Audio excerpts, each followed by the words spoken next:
Good morning, Brakken. Morning, Kirk. Good to see you back. Feels like we haven't recorded forever. Does it not? It's been like a week and a half, maybe? This is one of our longest stretches ever. It feels longer, doesn't it? Yeah. Yeah, it does. Yeah. Well, it's good to see you. The only way I've been keeping up with you here in these last, let's say 2 weeks isn't on social media because you're non-existent, but I see you pop up on Strava a little bit once in a while. hmm That's all I know what you're doing. What's going on with Strava, Brakken? Well, there's some more workouts on Strava recently. I noticed. Uh, you don't listen to Race Brain, so you haven't heard this yet. Okay. But Braden's recent karting success has us looking at postseason racing now, on which date there is a Chicago High Rocks. Oh. So I am no longer doing Chicago High Rocks. I transferred my ticket over to someone who is willing and able to go out there and throw down. So I no longer have that as a pressing need on my calendar. And so I did what I believe is the best option when a race is removed from your calendar and you aren't super close to race date. What do you think that is, Kirk? What would you recommend someone do if suddenly their year clears up? Oh. Well, you're either going to pivot and pick something else, Hmm? or you're gonna set up some sort of time trial or sim, but you're gonna put something else on the calendar. You're gonna put a bullseye, circle something, whether it's Yeah. a pivot, a real race, or a time trial of sorts. What did you do? Well, you know me really well, and I forced myself to do none of those. Okay, Instead, I decided I am starting next year's training right now. it's I'm September. just starting the build Okay, in September. okay, towards So, what? towards the ability to race anything I want. Just to be really fit. I want to be Kirk DeWindt. Hmm. I want to be able to do a 50K trail race or a 20K trail race or a 5K road race and rip any distance and just feel like I have an all-around fitness. No gaping holes in my fitness. Hmm. So basically the off-season build started last Monday. So that's why I saw more time on foot. I saw a couple activities in a single day. Doubling. Not too cute with the prescription from what I saw. Mm-mm. Foundational. So what I saw was Yep. correct. So I noticed you just said, okay, I want to have fitness to do anything like a 50K if I want, or a trail race or a 5K. You didn't mention like hop into a Spartan race or when I'm ready for a high rocks. You didn't mention those things. Are they falling further from center for you, or just No, worry about that later? those require my engine to be where it's going to be for a 50K through 5K.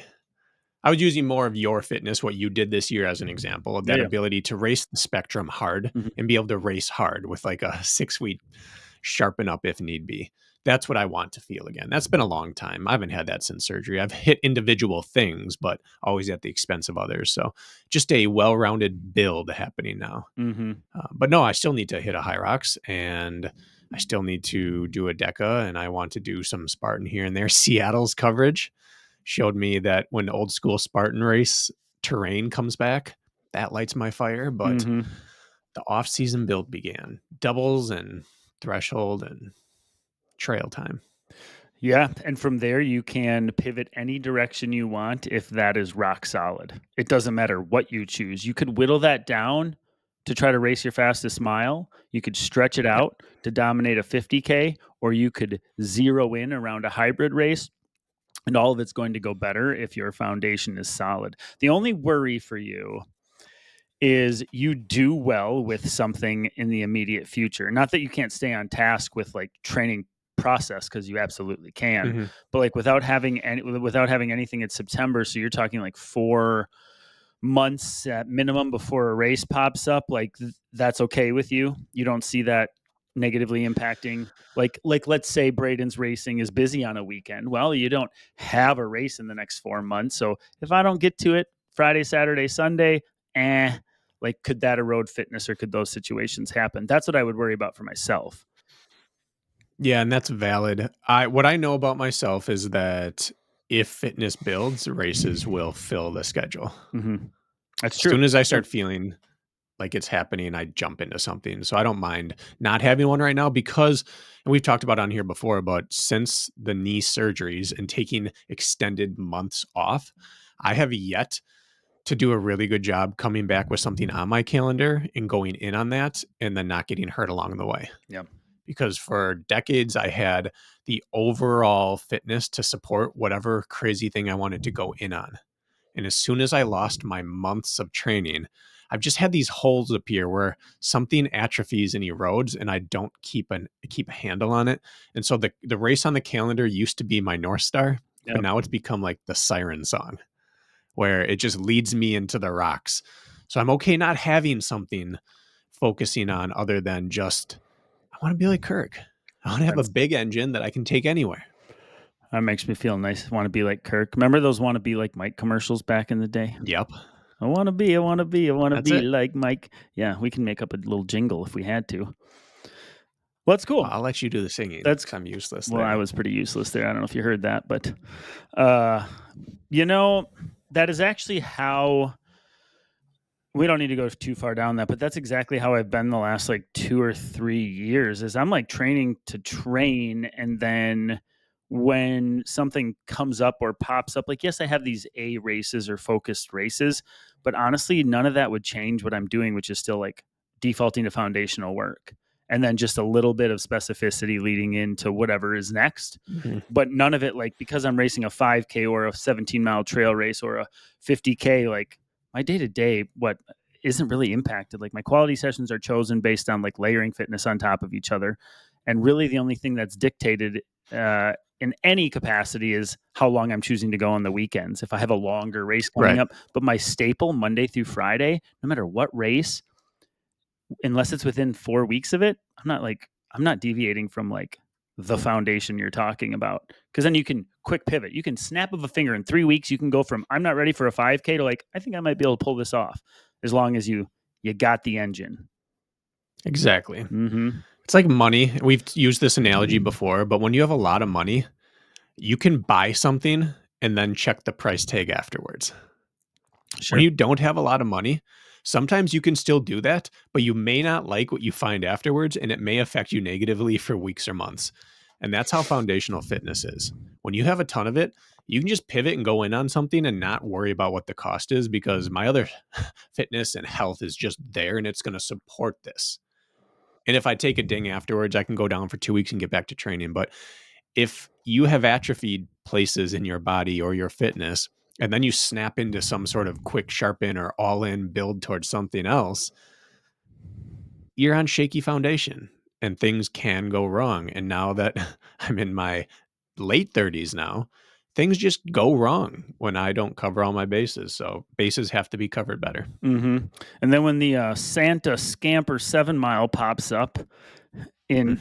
in December, and you're like, I'm feeling all right. I'm gonna win this Santa Scamper, and you go crush all those idiots in West Dallas.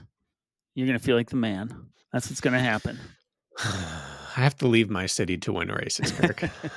There's a We have, contingency in West Dallas. yeah. Uh, The Strava segments around here now are filled with people who are just monsters.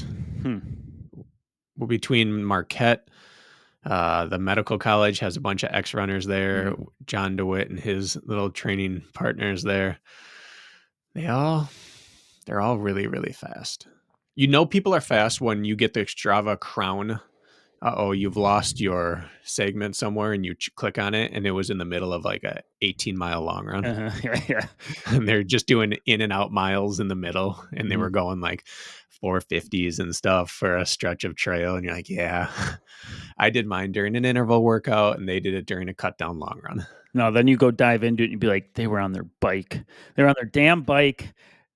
I'm gonna flag them. I'm calling it in. Get that down there. I lived by a bike path at my old house before I moved here to the lake, and it just was the bane of my existence. Betty with a basket on top of her little bent handlebar banana seat bike out there biking 405 miles and stealing all my segments.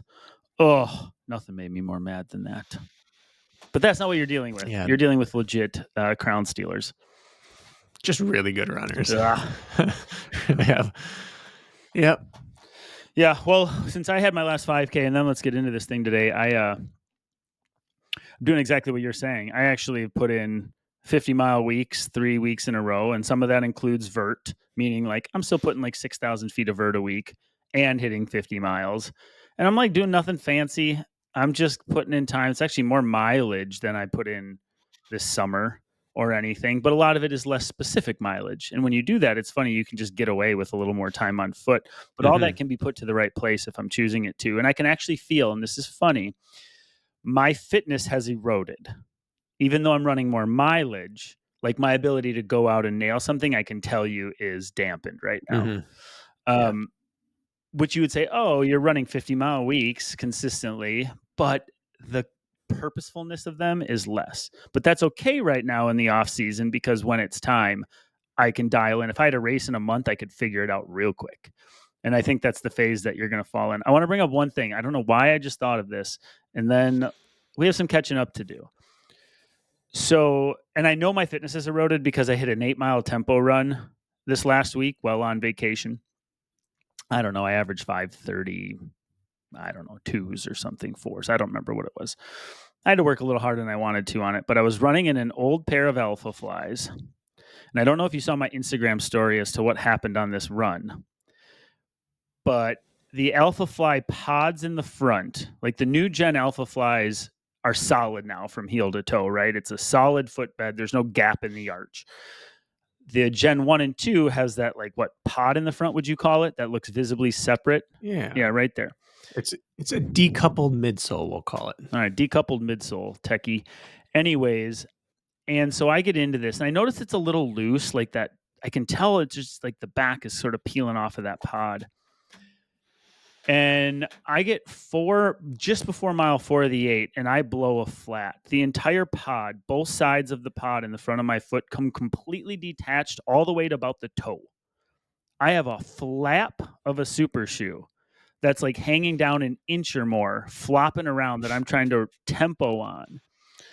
I sound like a rhinoceros. I mean, the noise of that super shoe without this is already profound. It's the loudest super shoe I've run in. And then you take a pod that's literally flapping, and it was unsafe for a while. When I blew the flat, I was like, I can't run like this. Damn right I can run like that. And I figured it out. So I finished 4.5 miles and still cut down with literally a flappy front super shoe. I noticed I had to go up about 5 beats a minute on the heart rate front to maintain the same pacing. I had to work harder, but I was able to do it. And so, question is this a common thing? Do I deserve justice? Do I get a refund, or is Shoe Goo going to do the trick? Because the shoe is still my workable Alpha Fly. It has mileage left in it, but it's not runnable anymore. No.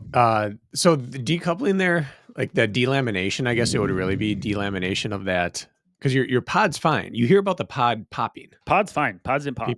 People will pop the pods or it'll get punctured. But if it's still intact, I think E6000.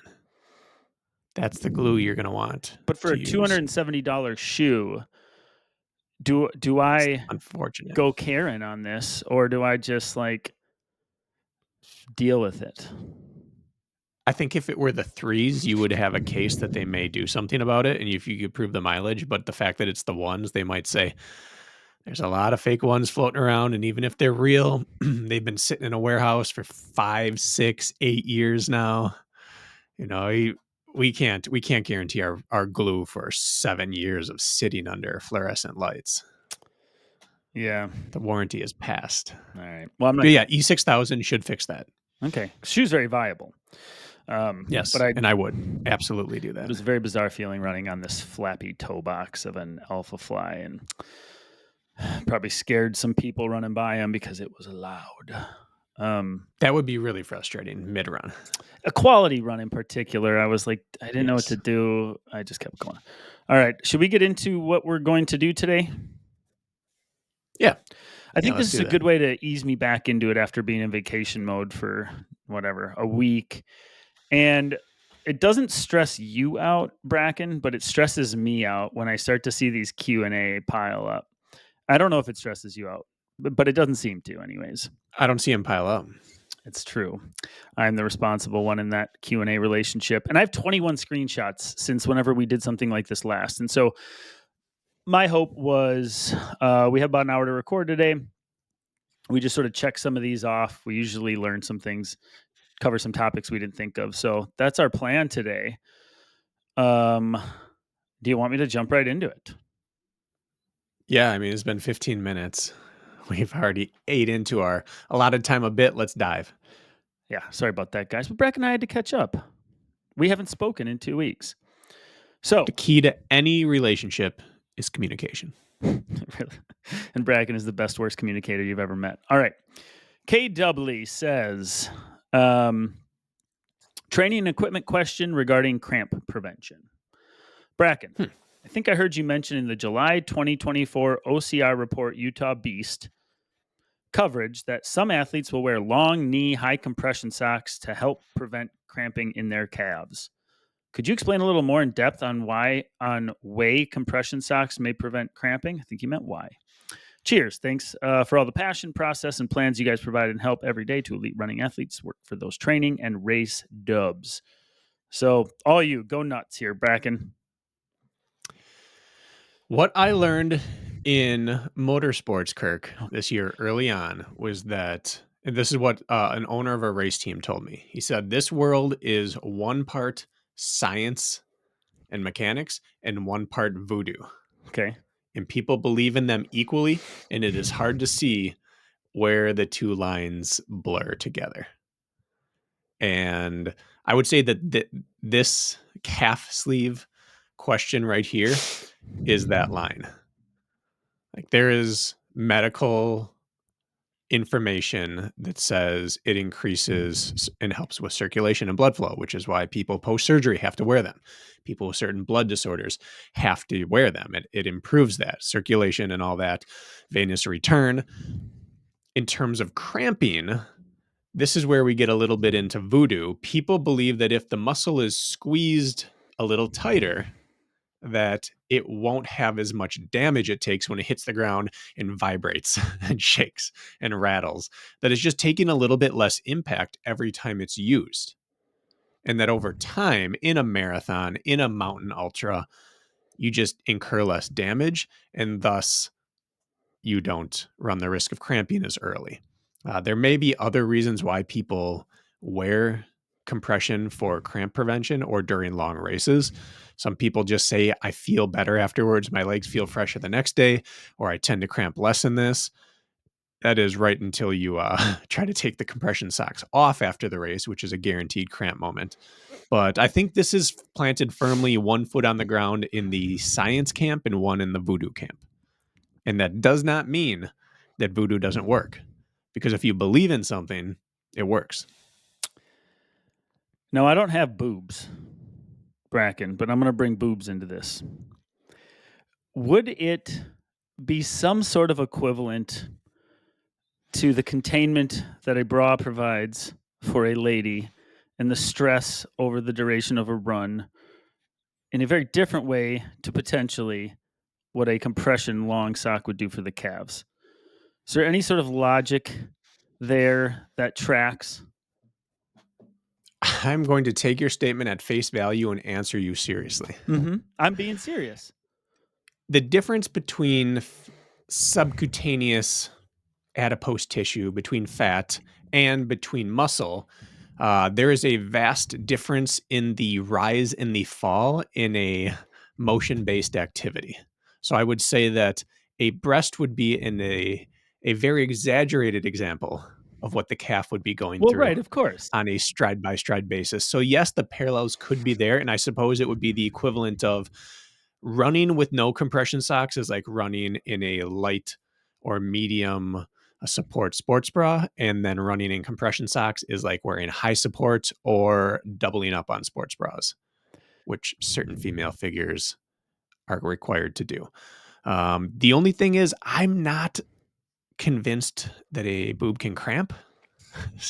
At least like a pec could cramp. But yeah, I suppose movement and movement, impact's impact. I'm This just has been saying very enlightening, I'm sure, for everyone. we're teaching people nothing. I would just imagine like running with support of any part of your body will take potentially less damage. And if your calves are a problem area for you to start with, and it is supported slightly throughout, just like they can say compression half tights can reduce fatigue and da da da. Is there some truth to that? I don't know. But I would just think that support is support. And if you need a little extra support because you got bigger boobs, or you got a little extra support because you got calves that go on you, then maybe there's a support system Mhm. component to it. It's as simple as that. Yeah, and I think it's a reminder as much as anything. When you put on an ankle brace, a flexible one, like one of the sleeves you pull over, that doesn't provide you with any support, but it's a reminder that you feel every time you use it to move in a certain way. Mm-hmm. And maybe a calf sleeve is a reminder about containment and proper foot placement. I really don't think you can go wrong with it, but Um, there's no guarantee. Here's the thing: I've experimented with the up to the back of the knee, like long mud gear socks. They can be a real pain to get on, high compression. Um, I have not noticed a single difference whatsoever in what my lower legs have done, but I don't have issues Yeah. down there. So, um, for me, it was just It- like weighs me down. It gets full of water and sweat and wet, and it's like, what is it even doing? So I've noticed nothing right. from it, but maybe I don't have big enough boobs. You know what I'm saying? And that's my Yeah. problem. Yeah. Historically, I've kept it to running through terrain that's going to scratch my legs Sure. more than support my legs. But it would be interesting to do an comparison, wear it on one leg and not on the other, and do a run with massive descents, Hmm. because that would really amplify the impact and jiggling of the calves. So that would be, maybe that's something I'll do, Kirk. On my next hill rep day, I will wear one compression sleeve like Mark Botras. Hmm. All right. Yeah, Mark would be the guy to ask about this. All right, let's move on. Chris John says, "Hey guys, Q&A question. A little bit of a theme here. As I'm getting older, my Achilles gets sore easily from running. What would you do to address this problem?" Yes. Would you want to start or should I start? I'll start. Okay. Um, Actually, with this one, not really gonna help him address this. I'm gonna tell him how to not address it. It is my uh, firm belief that those lower leg soft tissue issues, lower calf and Achilles, actually all the way up to the back of the knee, really, people often get sore, they get overused, they become a chronic tightness, and people stretch the crap out of them and work them constantly, and all that does is keep them aggravated. People want to stretch the crap out of something that's saying, "Don't use me, leave me alone, knock it off. I don't want to be used right now."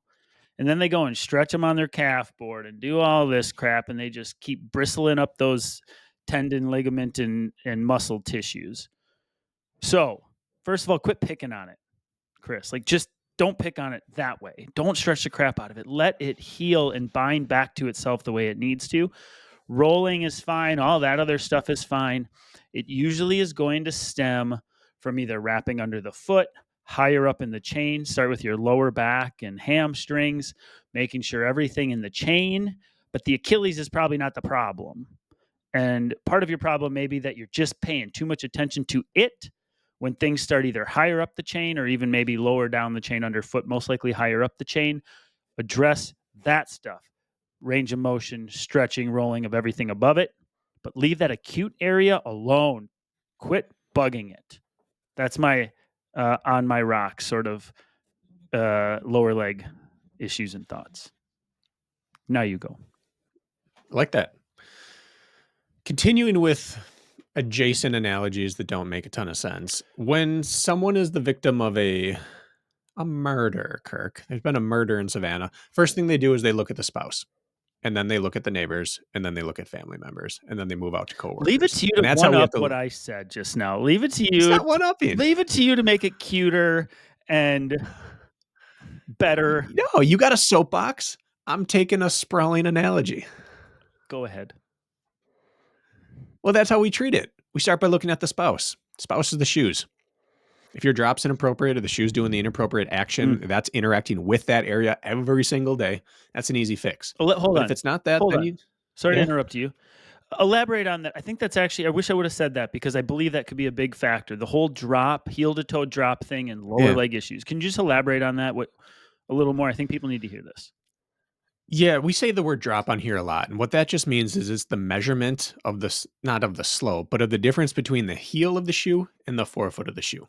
And the steeper that is, the more it puts stress in certain areas. And then the lower that is, the more it puts stress on certain areas. And it's about finding the drop that works well for you. And for years, many of the shoes were either high, medium, or low drop. And that's just what it was. And they didn't change much model to model. And then the model would change and people would notice and then they'd go find something else. But now shoes run the gamut and they change model to model. And now the foam types have changed so much that a 6 mil drop with a firm foam feels different or maybe the same as a 10 mil drop with a soft foam. And then if there's plates in there, it puts stress in a certain way because your foot has to hit the ground a certain way with the plate and it doesn't do its natural motion.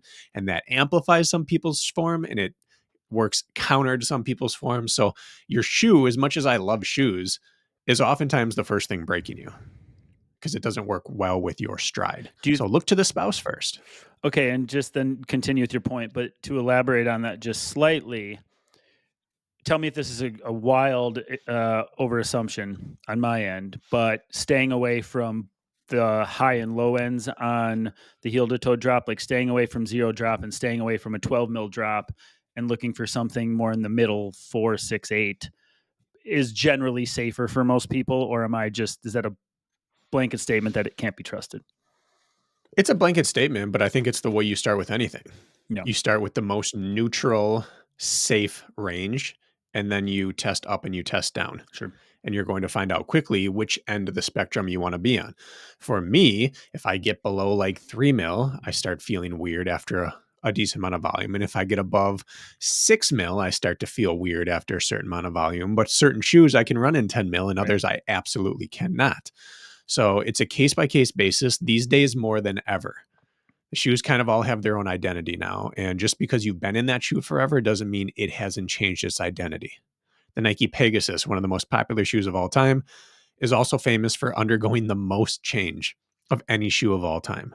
Its drop feels different in every shoe. The firmness of the foam is tuned differently in every shoe. It's just always different. And Lisa runs in that shoe. And it seems like every other model flares up her shin or her calves or whatever, and every other, or her foot, not her calves, but every other model doesn't. So there's certain models we can look to find, and then they go out of style and we have to find a new one. So Mm, start with the spouse, okay. but then canvas the neighborhood. Then you go to neighbors, then you go to siblings, then you go to coworkers. You move up and down the chain, just like Kirk said. If it's the Achilles, now you got to go look at the ankle flexibility. You got to look at your calf tightness, and then you go up to hamstring and feet, and then you go up to hips. It's mostly the Achilles is not to be blamed. It's just a junction point for everyone else's trash that's flowing down through the pipes. My personal experience is the higher heel to toe drop, the more lower legs tightness, stiffness, achiness I get. Again, it's very um, that's just my own personal bias. And then the lower the drop, the more friendly it is for me. And maybe that's not a rule of thumb for everybody, but that's what I've noticed. And then, as they say, like I believe, most things either start at the hip or the foot. Uh, and the problem lies within the foot, ankle, or the hip. And so yeah, going down or up the chain, I agree with you. What a sibling, step sister, whatever you want to call it. Mhm. uh I agree with that very much so. But I think the other thing too about the lower leg thing is they just don't heal quickly. The tough part about it is it's not one of those things that just goes away overnight. They're very stubborn. So this isn't one that I think is going to be a magic fix by switching your shoes. Even when you do that, for example, you may have to work through some things, but it's just those lower leg things. It's not like a snap of a finger and they're No, it's gone. not. Unfortunately, not like most injuries are, but the lower legs are extra stubborn, I feel like. So just like a heads up there, I don't think like any of these things are going to be a miracle for you, but you're going to have to be consistent with kind of your experimentation there. Yeah. And remember what Ian Hosick talked about with us, that ligaments and tendons need to be loaded. They need to be used under weight, Yep. often heavy weight, in order to stimulate growth. And the growth takes a long time. Yep. So simply stretching them is a exercise in futility much of the time. Yep. I don't think you should stretch them at all if they're bothering you. All right. Next, Micah Tuttle. Micah Tuttle, actually, in the last Q&A that you weren't here for, I was solo and partially with my wife, asked about running in a high AQI, and I went on a rant about breathing in garbage. Saw a clip of that. Yeah, which is not very much in our running demographic, but people seem to resonate with that clip. Anyways, he asked another question. Micah says, I just see it down the chain here. At what slope do your heels stop touching the ground? As in, on flat ground, unless you're sprinting, heels will hit at some point in your stride. At 40%, I assume everyone is running on their forefoot unless they have some wild ankle mobility. Where's the crossover? This is going to be the most me answer ever, but Yeah. it really depends on your foot strike, because there are a lot of people who their heels never touch the ground in their entire life when they run on flat or even downhill. It's just not going to happen with their structure. So for me personally, somewhere between, I don't know, 4 and 8%, my heels don't touch the ground at all. I'm a midfoot striker who started out as a heel striker, and maybe mid rear, but depending on the shoe. But yeah, it's lower down. But for sure, they're never even sniffing the ground at 20% or above. Yeah, I think mine may speed dependent. If I'm slogging at 15%, I'm still getting some sort of mid foot, even front of heel contact at 15% when I'm doing like a recovery shuffle in between I harder suppose bouts. recovery pace, yes. So I think, Micah, that speed actually is more part of this equation than grade at a certain point. And then, of course, I think at some point at 40%, like, unless you're hiking, I don't know how you would get your heel to touch the ground, at least me personally. But for me, the speed is what actually matters more, the intensity at effort. But I think it's like I think we're just scratching a curiosity itch for you, because I don't think it matters whatsoever. I think it's fun to experiment with different foot strikes on grades. I've done that a little bit, like trying to fully plant versus just on the front foot. And you can find where you're more efficient personally for your mechanics. And maybe 10% is a full heel strike for somebody at race pace, and 10% is your ball of your foot for somebody else. But I think it's fun to play around with that. I used to play around with that a good bit.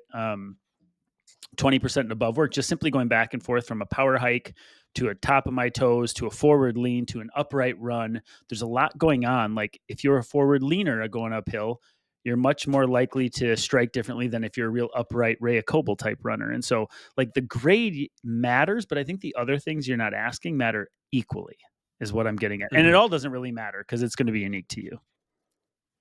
You nailed it with the speed is the most important component there. And I think it's a good reminder for like a greater PSA, which is that in a perfect world, we should all strive to be well-rounded at all inclines.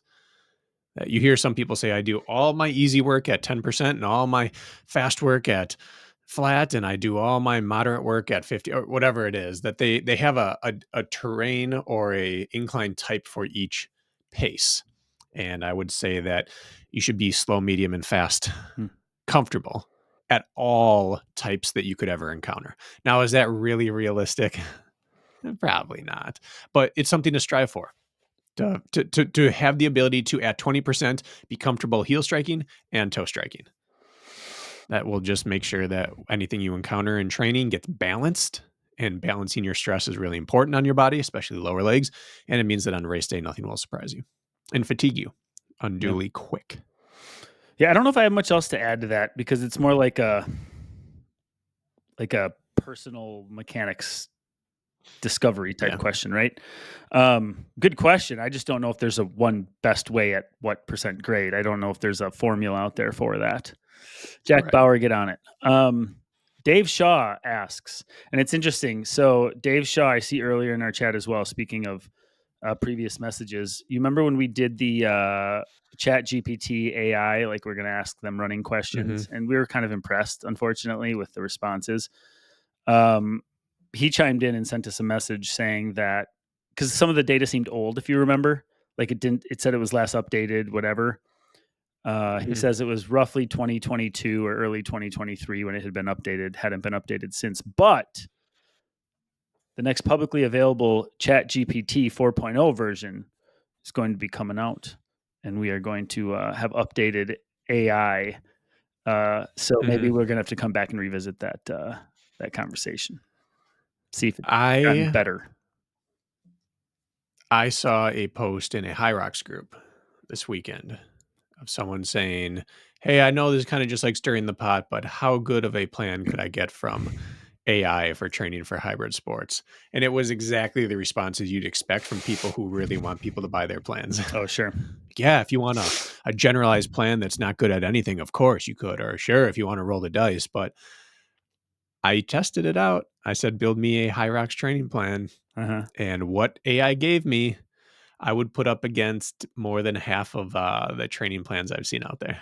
It's Unfortunately, how to utilize it that mhm. matters. Unfortunately viable. If you guys didn't listen to our episode, I don't remember, it was a couple months back. We basically asked AI, Chat GPT specifically, like running related, very specific questions. We plugged in Q&A questions to Chat Mhm. GPT, and I hate to say that, like, it was pretty good. Like, there's It's like personal, 90% right, 90 plus. and the 10% is what a customized, personalized, empathetic Yeah. coach will make. 10% difference is a lot, but I agree with you. It's like 90% on. But anyways, let's get to the You'd only question. miss the so then what? Like the Correct. situational responses. And I am very confident in the statement that when I get a new athlete to me and we discuss what they've been doing, at least half the time, if they had a previous coach, there wasn't a whole lot of so then what going on if Mhm. that coach was overworked or was doing template style stuff anyway. Yeah. So I would say if you are really, really, really concerned that people are getting their plans there, then it's probably because you're not confident in the product you're putting out. Mhm. And I have no problems admitting that that AI was creepily, like, heading the right direction with most of the questions we asked it. Yeah. Yeah. Um, I would be comfortable telling an athlete, use Chat GPT to formulate your training and use me for consults. Let's talk once a month about the training they generated. Let's go through this. So then what? And you're probably going to be just fine. then who's gonna pay your mortgage when you lose all your athletes? I'll just do consults for everyone. Mm. I'll pivot. I'll You work somewhere else. you I'll do start love a your race team. consults. You love your one-off consults. They are fantastic. You get to not have to deal with the after effects of it. If they don't follow through, they don't follow through. You don't have to have the same conversation again the next week. Like, hey, we talked about this. You just get to answer things with how you truly feel, be very blunt, try to solve the riddle on some tricky questions, get to know someone a little bit, and then they get to go off and do their thing. It's a very stress free option for both sides of the coin. And I enjoy that process. It's like the one night stand for coaching. I suppose Be so. gone. I don't like that follows up me saying I really like these things. Let But me yeah, just take it one step the wrong direction, okay? All right. bad analogy, Kirk. Bad No, it's not analogy. a bad analogy. All right. Uh, Dave Shaw says, this is the AI. You didn't even get to his question yet. No, Oh, that's okay. All okay. right. um, potential Q&A. Just wondering what you guys thought were good adjacent sports for OCR and hybrid age groupers to try in their off seasons or just for a change of scenery. Cheers. Hmm. You didn't. I have some thoughts here, Kirk. Okay. Um, well, then I do as well, but go ahead. I think if you are a running based hybrid or OCR athlete, that in the off season you should get into something cycling based or bouldering based or ninja based or get into triathlon or erg based competitions. Get into something that isn't running. Yes, keep running. But in terms of your outlet for your enthusiasm, go into something that rounds out your fitness. That's where I would start. Yeah, that was exactly going to be my answer. Okay. Almost verbatim. If you have a run background and that is your history entering those sports, then pursue something that isn't your comfort zone or wheelhouse. Heck, you could You could join the local CrossFit gym or pick old games wads or something like that, or get on Zwift and start playing around that way. I agree with you. And if running isn't your background, you have more of a ball sports or anaerobic background, then you're the one who's running the Santa Shuffle, and the turkey trot and focusing on your metrics in the off season. But I think you deviate from your comfort zone. Of course, you keep your comfort zone there. You're still majorly focused on that, but to keep interest, I think you embrace the non-comfort zone side of your fitness. So yeah, same thing. Exactly it. Yeah, that non-runner, find your local trail series and do all 6 races. Yep. That's the kind of thing you do. Do you want to? I mean, we could elaborate on that immensely, but I think that keep it simple. Keep it simple. You cool with that? Very cool. All right, Tim Mazur. Hey guys, quick shoe question. Is there a shelf life for shoes not being used? This kind of circles back to my Alpha Fly maybe situation. I have a pair of Hoka Tecton X2 that I bought 6/23, so June of 2023, and wore like twice. Now it's August 24. Does the foam die from sitting over time, like it would accumulating mileage? Just curious. I also added dates in case this makes it into a 2025 Q&A podcast. Thanks, and keep up the great work. Funny. Zing, Tim. Well, I'll jump in So, first. Sorry. Yeah, do it. And then you're going to elaborate because it's shoes. And I will say, okay, my shoe acumen has improved greatly over the last few years. I've become more and more interested, right? I've been a bad influence. People assume that I am inept when it comes to these shoe questions because there's a far superior cohort on this subject. And I'm not inept or incapable. I'm not as capable as Brakken, but I'm more and more on my way there. Just wanted to defend myself a little bit. With that said, did you feel attacked? I have multiple times in the past. It just came out right there. Anyways. Okay. Maybe, who knows? So I am a shoe hoarder in the sense where if I find a shoe I like and then the model changes. I mean, I have Gen 1 Alpha Flies in the box in my closet, for example. Mm-hmm. How old is that shoe, would you say? 4 years? 3 years? 3 years, maybe? No, I would say at least 5. Okay. Needless to say, I had 3 pairs of the original Tecton X's, let alone the 2s. I have stuff sitting in there. I still have a pair of Hoka Evo Jaws, brand new in the box, just in case someday. One sec. My camera did the thing. Right here, Kirk. There you go. Or one time. Okay.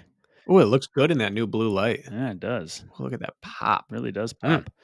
So I just busted out an old pair of original Tecton X's, the orange pair. And I ran in them on my vacation this weekend.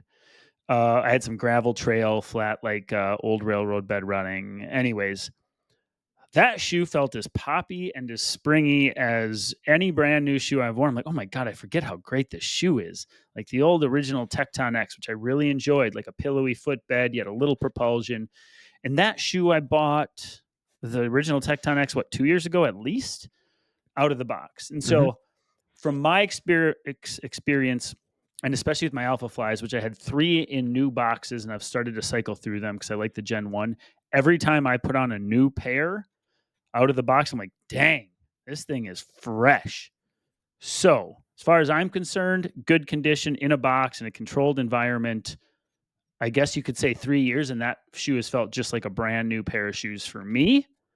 Now, if that shoe sat out in the sun for 3 years or got weathered, different story. But I am a shoe box hoarder. Find a model, buy a bunch of them, keep them around. Always have performed well for me. I don't know where that ends, but that's been my experience. I was always told that shoes that sit, the foam dies slowly, and that it just isn't worth keeping shoes forever. And I've not found that to be the case. I haven't. I've found that shoes I've let sit for a long time, the upper has delaminated from the sole sometimes. So I believe that the adhesives have a shelf life, But at least in this current day and age of shoes, I haven't found much of a degradation in foam. So I'm sure that there's someone out there smarter than us in this department who can tell us, but the old EVA foam, I think, was more susceptible to that. But these newer foams, I don't believe are dying the same way. They die. Some of them die quicker with use. Yep. But you're right. So I mean, on the wall behind me, I have 5-year-old shoes that I will put on, and they feel like day one.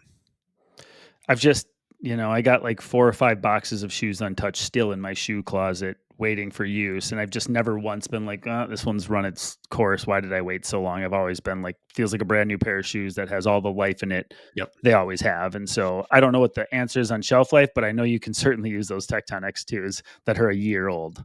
Blessed. They're just fine. Valid question though. And especially for a guy like you, Brakken, who has, like, how many shoes do you think, I was thinking about this the other day. How many shoes do you believe, different pairs that you've run in, let's say, a calendar year from today? How many different types and pairs of shoes have you put on your foot? 20 to 30. And actually were for a real workout or a real race? 20 to 30? Minimum. Yeah. And so because of that, your shoes last a long time. You may, for every golf shot, there is a club. For every run, there is a shoe. And some of your shoes may only get 4 uses a year, and they can last years and years because you have so many. So you must have plenty in your rotation that are years old. Well, for example, Kirk, because we did some rearranging in here, I have a pile of shoes on my feet. I received these shoes in preparation, the Reebok All-Terrain Gen 3, maybe? Prior to the National Series where I used them for the first race in Montana that year. Is that 2015? Mm-hmm. 2016? There was no, there was a National Series in 2016 as well. So I don't know. In Montana, both years had one. So it'd be 2016. Okay. Those have lock laces on them. What do you got on those things? Reebok's proprietary lock laces, which slide up if the laces apply any pressure. So you have to lock it down and then tie a knot over the top to lock the plastic in place. Dumbest thing ever. Continue. Yeah, but I use those for a lot of workouts. I had a couple pairs of those, but I still have them. And then next to them, I have the blue pair, which we received later in the season. So I have 2 pairs of Reeboks there. And I wore those for 5K time trials on sloppy cross-country courses last year and the year before.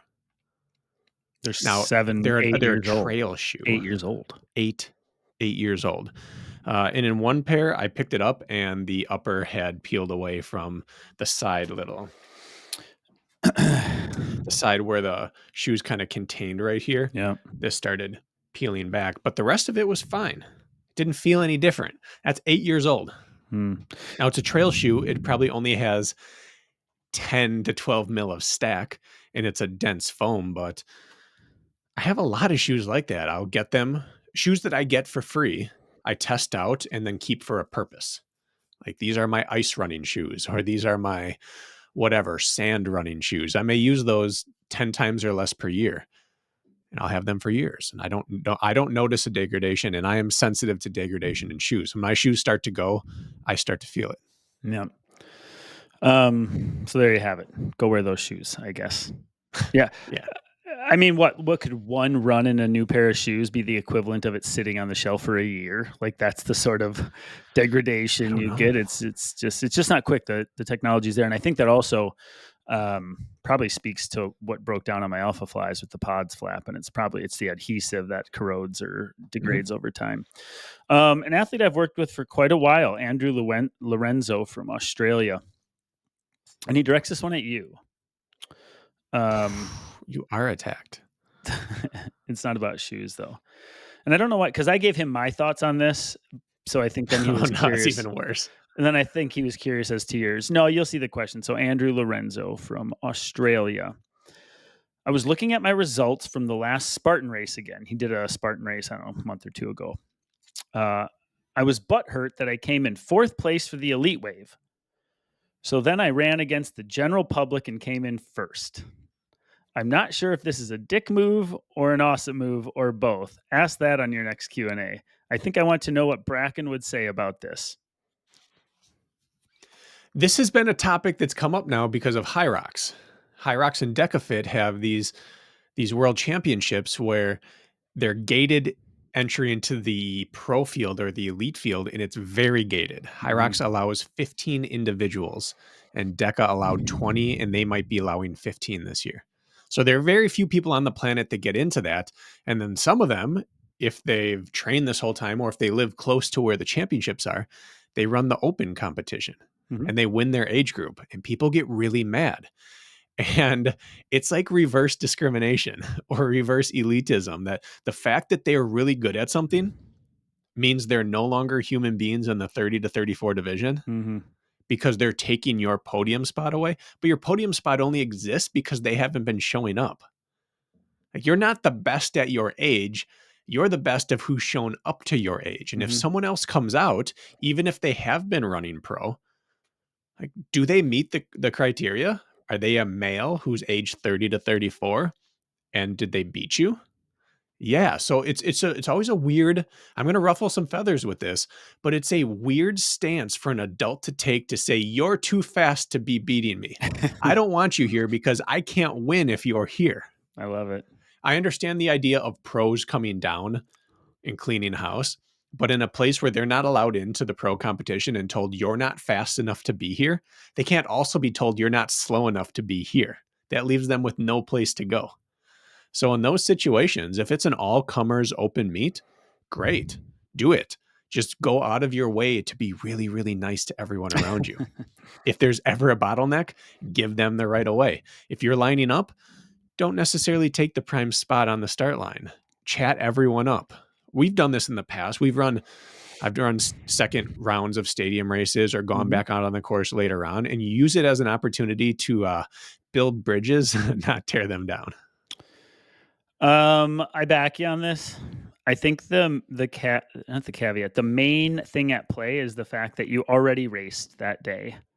You've already chosen to race, and so going back again, it's not like you sniped an open wave victory by showing up Mhm. fresh and running, in a race in which you really should be running the competitive race. You already did what you should have done, which is run in the competitive field. And the opportunity to race again, he raced in the same day is what he did, right? He ran the first wave and then he went back and Yeah. wanted to do it again. It was a sprint, the Werribee sprint, I believe. You know, I don't have a problem with it whatsoever. Um, Mostly because why could somebody be too good to race against you, especially if they've already raced previously that Mhm. day? They've traveled, they've spent the money, they've gone all the way over there. Like, look at it through their lens. They want more time on course. He doesn't race very often. Spartan races one a year, maybe two. He wanted to go get more bang for his buck. Yes, you could run it without a timing chip, or yes, you could do, of course, there's arguments to be made there, but like to say somebody's too good to be running in your wave after they've already ran in the wave they should have been running in, I don't think there's much ground for people to really be up in arms about it. Um, you know, I guess I'll leave it at that. So I'm backing you on that, I think Yeah. is what I'm saying. I do have one recommendation though, Okay. and that is, when in doubt, don't wear a timing chip. Correct. I do agree with that.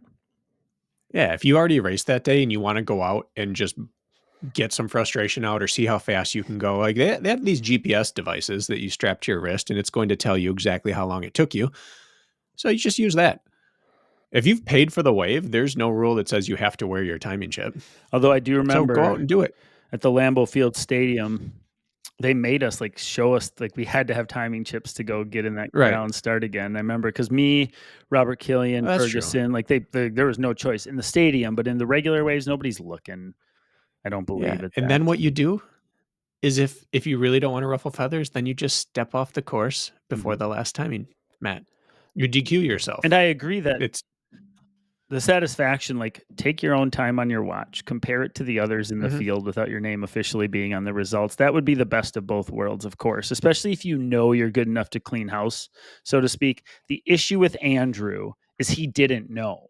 Like, Andrew is not like an elite pro, right? He's good, but he's not a podium stander honor guy. Like, he started in the open waves, right? Mhm. He's not somebody who's stealing podiums. He's never been on one, I believe, like on the elite side. Like, I don't think he knew. I think he genuinely went out there to be curious. Like, okay, Like, where would this put me in an open Right. category? It wasn't one of those like, not like Cole DeRosa back and forth situations. It wasn't like that, for example, where people like to talk Yeah. about it. So, anyways, just defending him a little bit. Any more? Anything else to that? No, just that I don't think we should ever punish people for being good at what they do. Yeah. If they're coming down and disrupting something that's not intended to be theirs, that's one thing. But Grant maybe Fisher. let's celebrate each other. Grant Fisher shows up to your church 5K because he's back home for Christmas. You upset that he's there? Mhm. Takes the win from you? I'm going to be raising Cain online about that. Are you glad to be a part of it and have some elite competition and company? And you get a picture. Mhm. Yep. Yeah. All right. Dan Bowolf says, Sure it's not Beowulf? Beowulf. Do you know him? No, I've never heard the word Beowulf. Beowulf. Beowulf? Wolf? Yeah. Whatever. Brakken. You had to read the Beowulf story back in high school, right? Not familiar. Huh. Yeah. Maybe Green Bay does it differently. Apparently, they don't teach us much up there.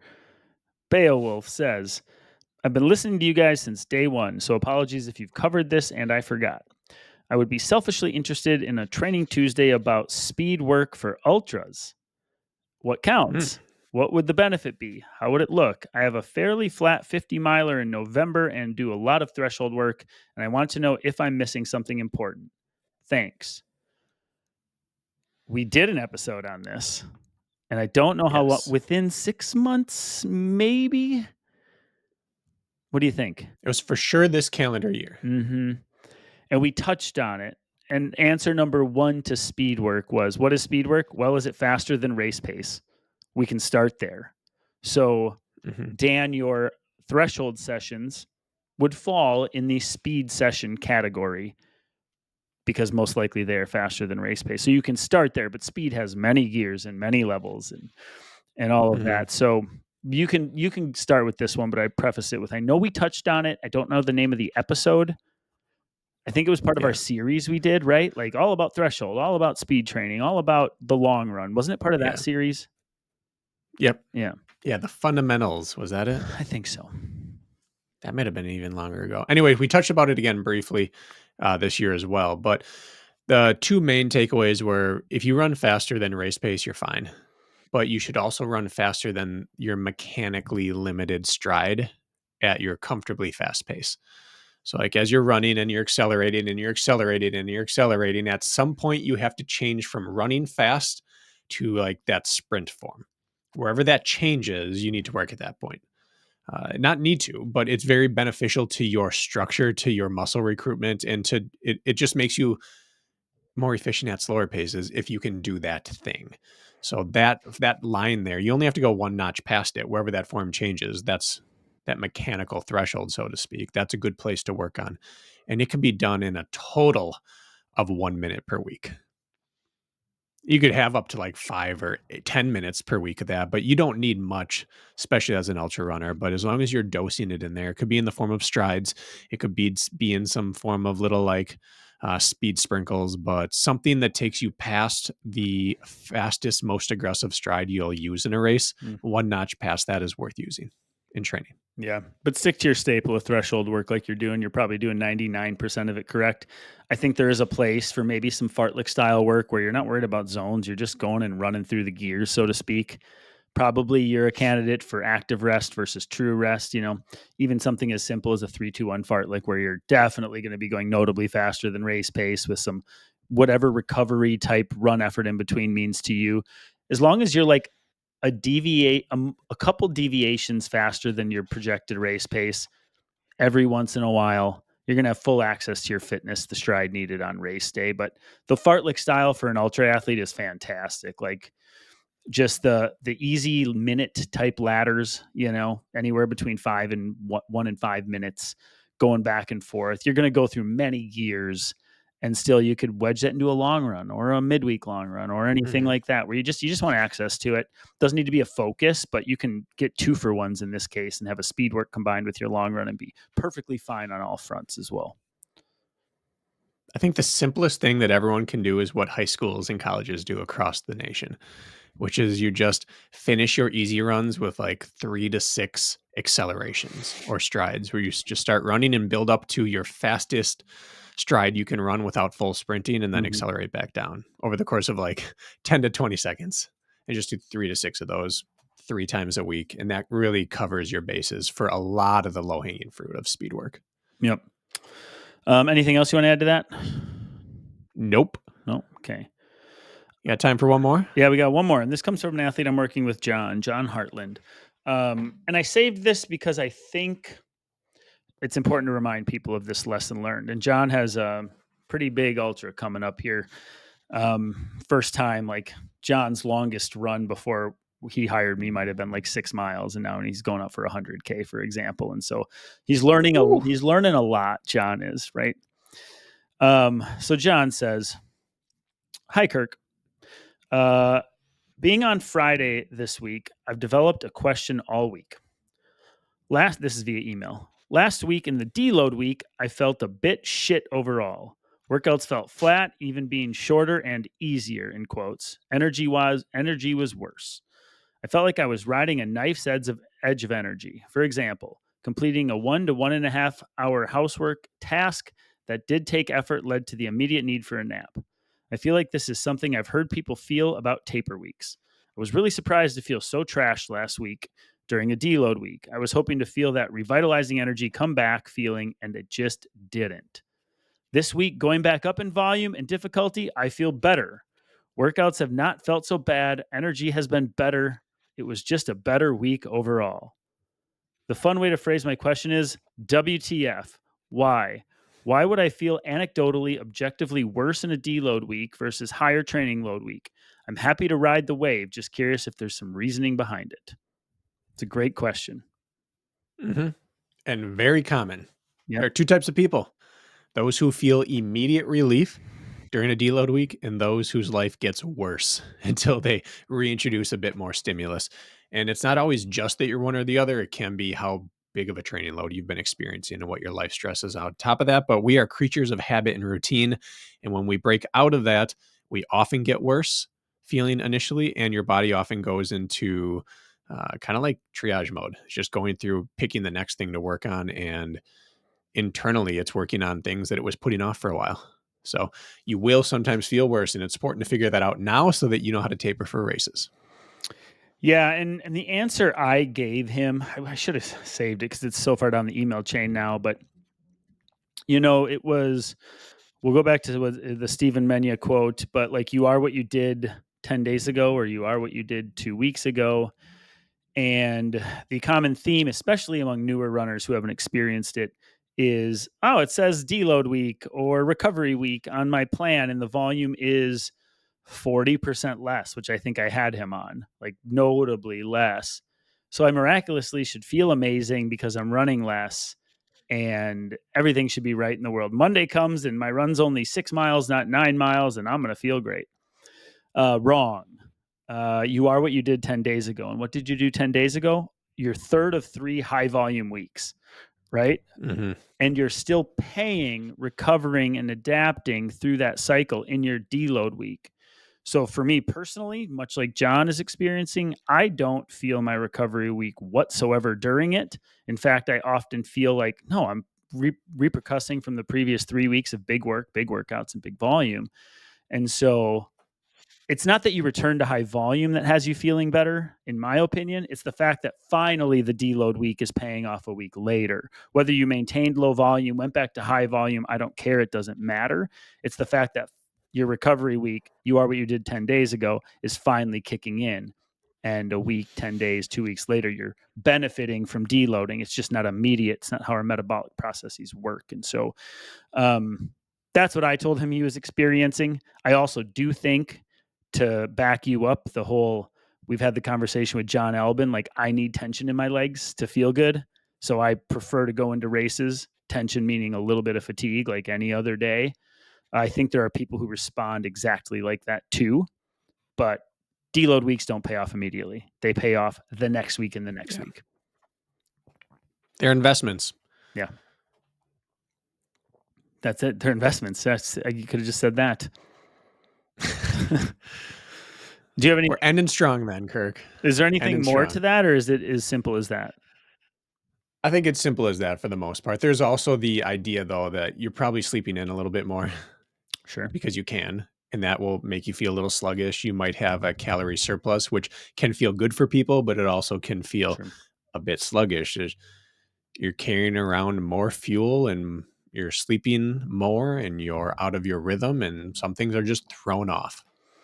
Yeah, but very common. Just because it's a recovery week or a taper week, you might not feel good until actual race day. You might be like, I still feel like crap, and then race day finally comes back around. But so I'm a big fan of the reverse taper, almost where that week before the week of the race, you sort of deload and then you go back to normal training volume. I find like I respond well to that, and it's all the whole you did what you did 10 days ago principle. It's that coming to fruition. But all right, anything else? Just my gratitude, Kirk. Yeah. Happy to be back together. Oh, We all need our time away. We need to do the things we're passionate about, but I'm at my best when we're together. oh, start Brakken. It's good to be back.